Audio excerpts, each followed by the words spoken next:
Thing of the week, thing of the week, it's your Eink thing of the week. Yeah. Hey there. You know, it was about 2 weeks ago that I talked about an Indiegogo campaign from Dasung, basically talking about the world's first, we think, e-ink color monitors. And so 2 weeks later, not to be outdone, Bigme has released their own Kickstarter campaign around their devices. So I thought we'd take a quick moment to kind of compare and contrast.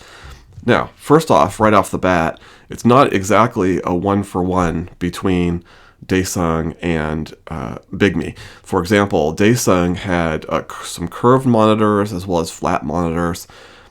Bigme only has one type of monitor. It's a flat monitor, but the other device they're selling is actually an all-in-one PC. So very intriguing. So let's take a look a little bit at the details. And so we'll start off by scrolling down a bit and looking at some of their stats. So very similar to what we saw with Dasung, both the all-in-one computer and the monitor all feature the same screen. So it's this 25-inch Kaleido 3 screen. Here, much like with Dasung, they talk about 3K resolution. And I was intrigued by this because if you recall in the Dasung video, they don't talk about black and white versus color.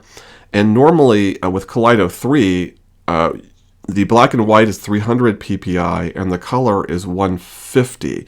So what is the 3K referring to? So I actually did some calculations on this other site, which we'll go to right here. So I found this site called Calculator Soup, and we have it displayed on the screen here. Sorry for the ads. But basically, you're able to put in the screen resolution and then the diagonal of the monitor, and it spits out stats, including your PPI, which here is listed at 145.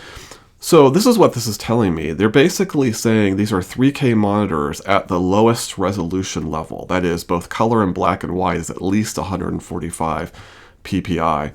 Presumably, the black and white resolution is actually a higher resolution, in theory. Although it's curious that they wouldn't state that in either Dasung or Bigme, state that in their website, that there is this higher resolution for black and white. So according to Kaleido 3, that should be the case, but the fact that they don't mention it is a curiosity. So is the screen, in fact, all at roughly 150 ppi, or is it just color that's at 150 and the rest of the screen in black and white is at 300?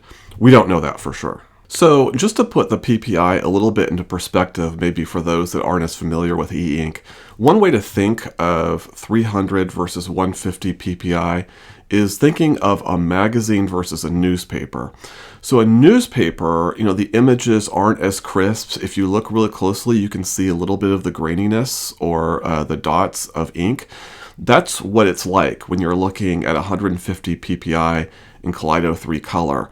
300 is more like the resolution of a magazine. And this is one of the interesting things. If you go through the Bigme site, and Bigme does this in a lot of their products, is they'll show the screen and you'll see this image, and the image is in color and it's beautiful, and it's a photoshopped image. It's not a Kaleido 3 image. I think Kaleido 3 images look really good, but they are not photorealistic at all. I mean, they all look a little bit grainy, some more than others, depending on the image that's being produced. But Bigme certainly plays a little bit, as they do often with some of their images. And so just something to be aware of. One of the things I like about what Bigme has done here is displayed on the screen. And so in a lot of e-ink devices, you have refresh rates, and they have these kind of odd titles like HD or Regal or Balanced or Fast. And I think it's a little bit confusing, frankly. And what I like about what they've done here is they've been much more specific about, well, this is what you're doing. This is the refresh rate that will work the best for that activity. And I think this is a very practical way of doing that type of thing. And so I appreciate that here. If we scroll down a little bit further, we can see a little more details in terms of the all-in-one PC. And the big news here is this is running Windows 11. I would have thought that if e-ink went more into the PC space, it would be either continuing with Android or moving into Chrome OS or something like that. But this all-in-one is actually a full Windows 11 system. It also has an Intel i5 processor. I believe it's 12th generation. 14th gen processors, my understanding is, will release at the end of this year.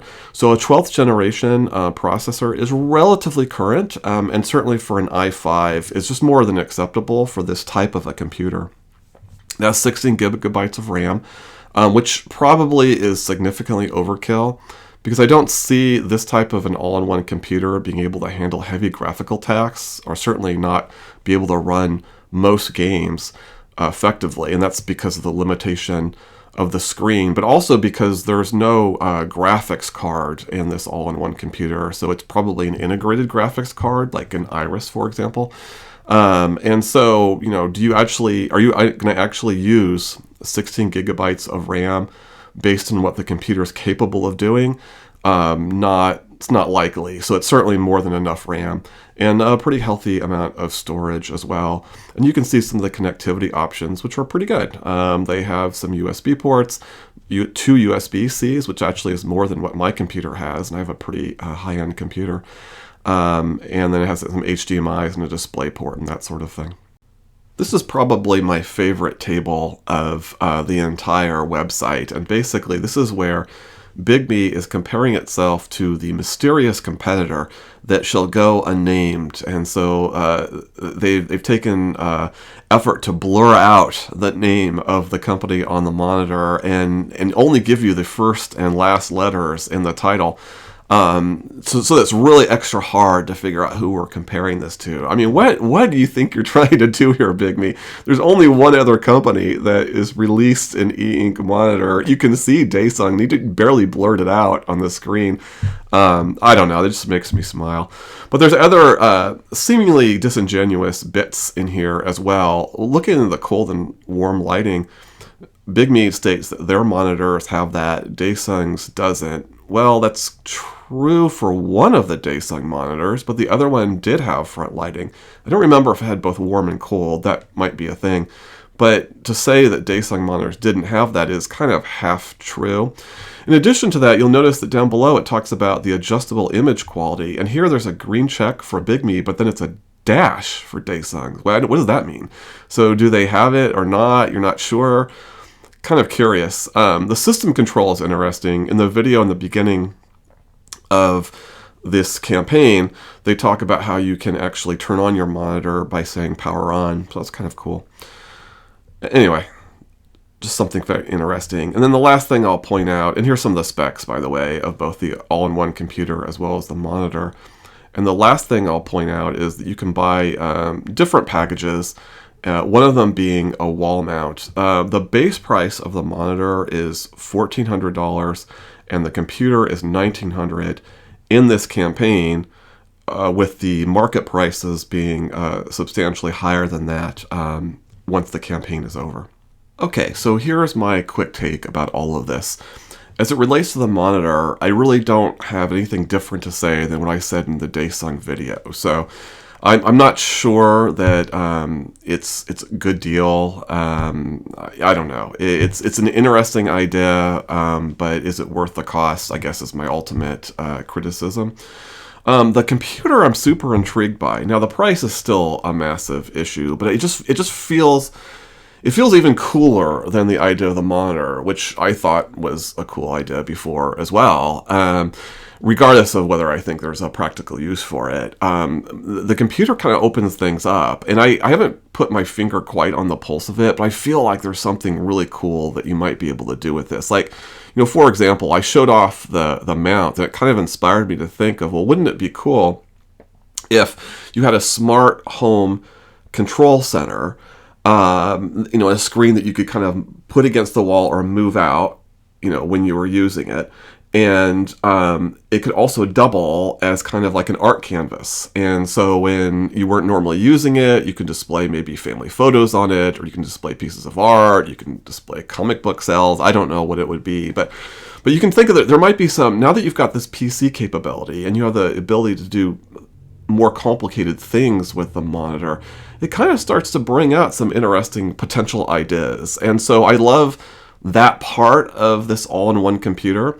I think in terms of actually being an all-in-one computer, should someone buy it for that purpose, the value of an all-in-one, of course, is that it's a much smaller package. It takes a much smaller footprint of your space if you're tight on space, and you're just trying to do kind of basic to maybe intermediate tasks on your computer. You're doing Excel or Word, you're doing web browsing, you're doing email, then that's perfect. That's what an all-in-one can handle really well.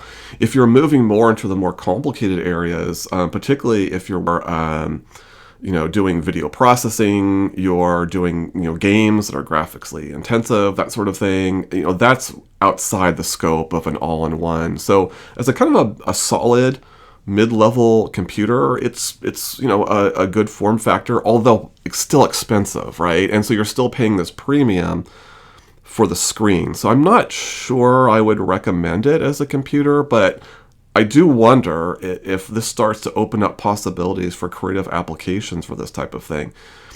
Obviously, at near $2,000, at least in this promotional campaign, it's still a lot of money, right? And most of us don't have those types of resources to spend on something, but some folks do. And I'm really curious if people do buy some of these all-in-one computers and start to do some interesting things with them. I think there's some potential there. And that's what I'm going to be looking forward to seeing as these things start to roll out toward the end of the year and we start getting feedback from users in the beginning of next year. I don't think I'm going to be one of them, but I'm definitely going to live vicariously through other people on this one. Anyway, that's my quick take, and I hope you enjoyed it, and I will see you next time.